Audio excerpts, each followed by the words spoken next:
Hi guys, welcome back to Naruto Cousins, and in this video we are back onto session 3 of fundamentals of JavaScript. In the previous video I have made a prank video using a JavaScript code. So I hope you have watched it. Before watching this session 3, I would request you to watch session 1, session 2 and the prank video so that you can understand better. So let's begin. And also it has been a long time since I have made any JavaScript video. So I thought about special uh, I have made hands-on example for each and every topic. So we are going to learn about variables, data types, NaN, arithmetic operators, increment and decrement, increment and decrement. So I think I'm thinking to cover a lot of topic this time. Okay, let's begin. Variables.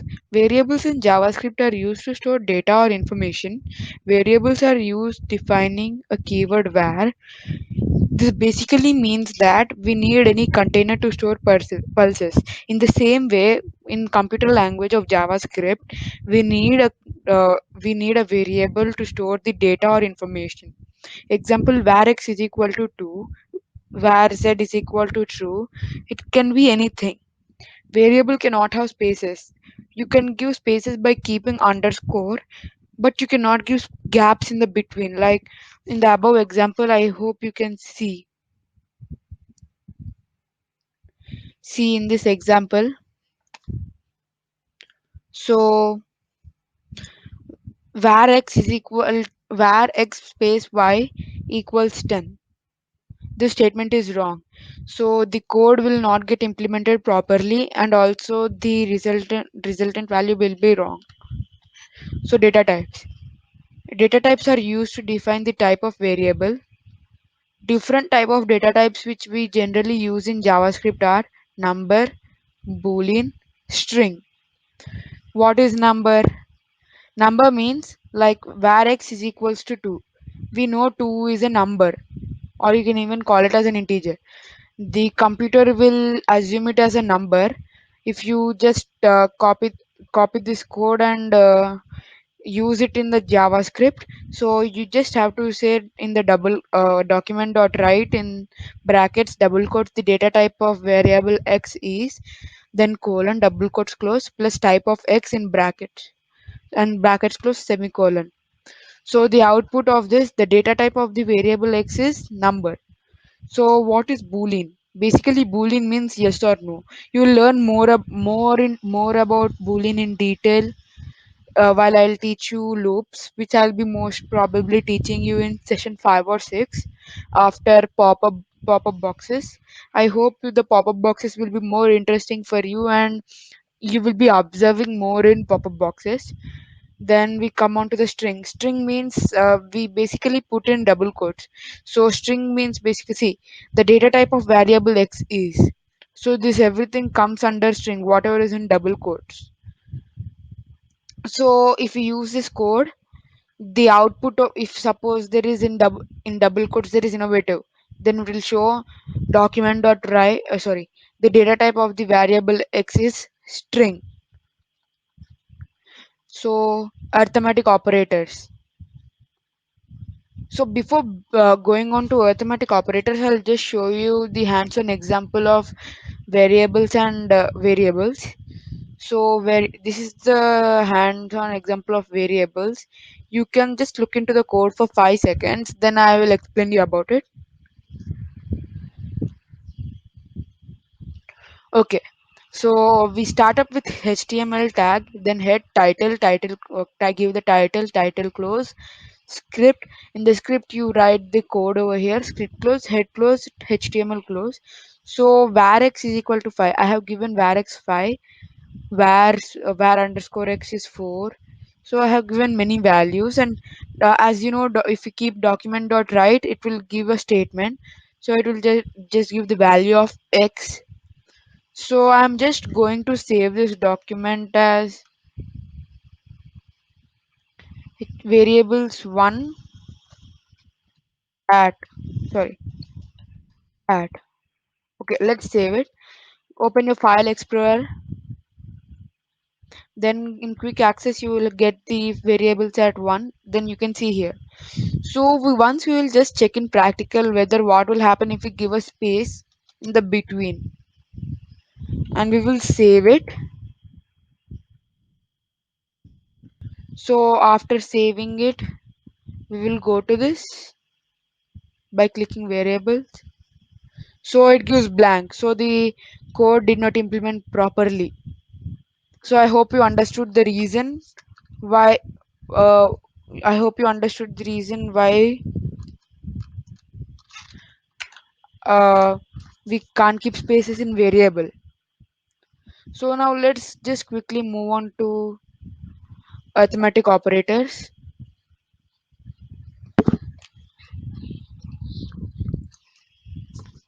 So arithmetic operation. I hope you have learnt about addition, plus, subtraction, minus, division, modulus, multiplication.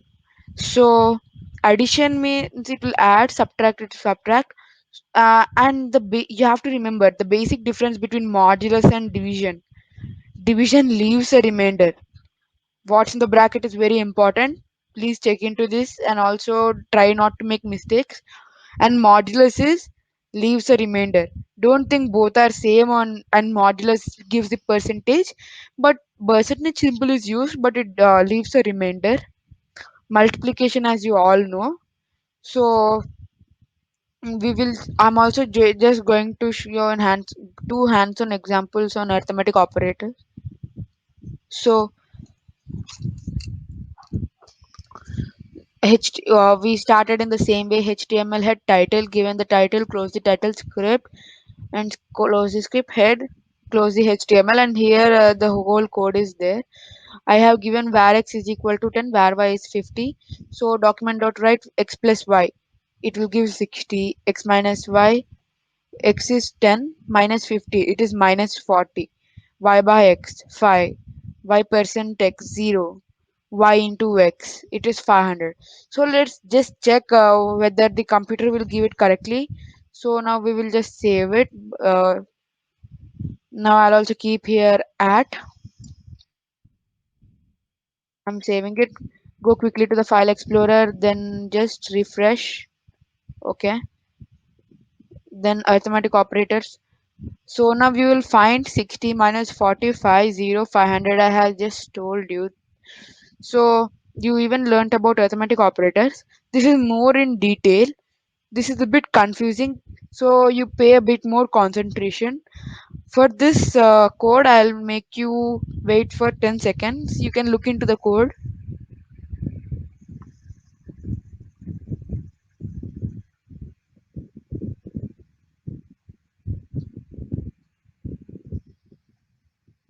Okay.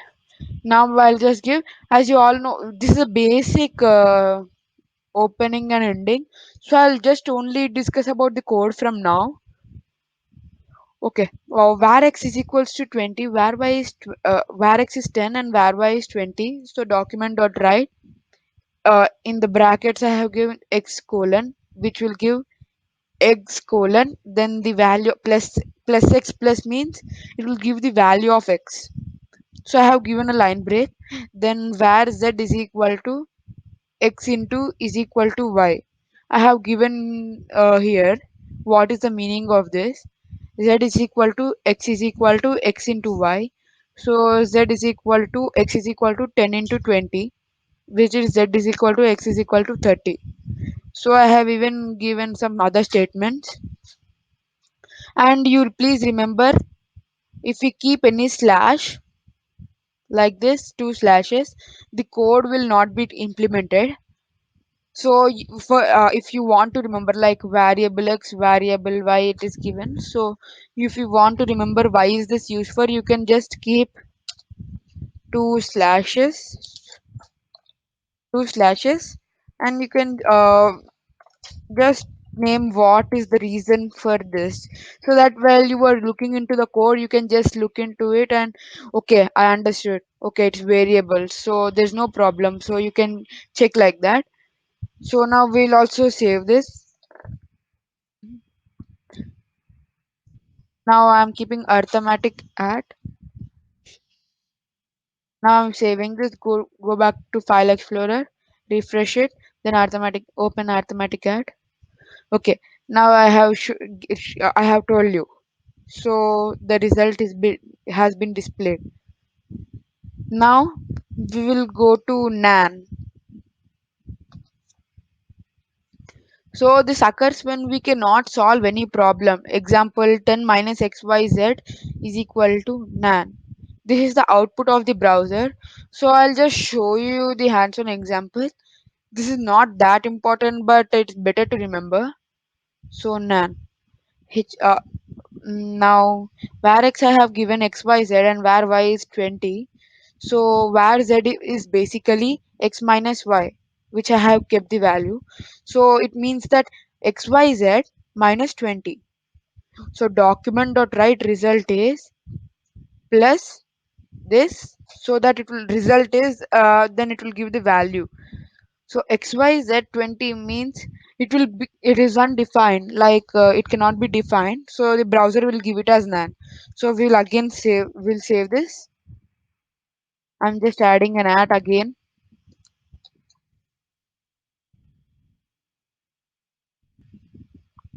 Refresh it.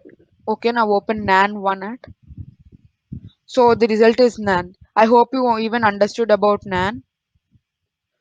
Now we will move on to our next topic, which is increment and decrement. This is the last topic of the sessions too, and this is important also.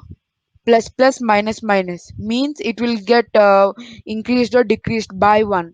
So there are two types of increment and two types of decrement: post increment, pre increment, post decrement, pre decrement.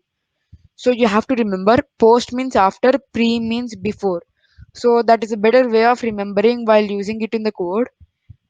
Post and pre work similar when it is used individually, but when used in equations for calculation, pre increment or decrement will increase or decrease the value of x by 1, whereas post increment or post decrement will use the value of x before it is incremented or decremented. I hope you understood. To make you understand better, I'll be showing you another hands-on example. So I have given where x is equal to 10, where y is x minus minus. X minus minus means post increment. So it will the value of y will get increased by 1 and value of x will get decreased. So now we will just save this again. I'm just keeping an at. Now go to the file explorer, refresh the page. Then you can find increment and decrement. So I said x is 9, y is 10. So in the other case, a and b is 9, 9. So now we'll check the other case also. Now a is given as 10, b is given as minus minus a, which is pre-increment, decrement of a. Means b will get increased by get decreased by 1, and a will be 9 because it get decreased. So it is where a is 9, where b is 9. So I hope you understood this increments and decrement. I think it is end of the slide, and in the next session I'll be teaching you about pop-up boxes. Hope you like, share, comment down below.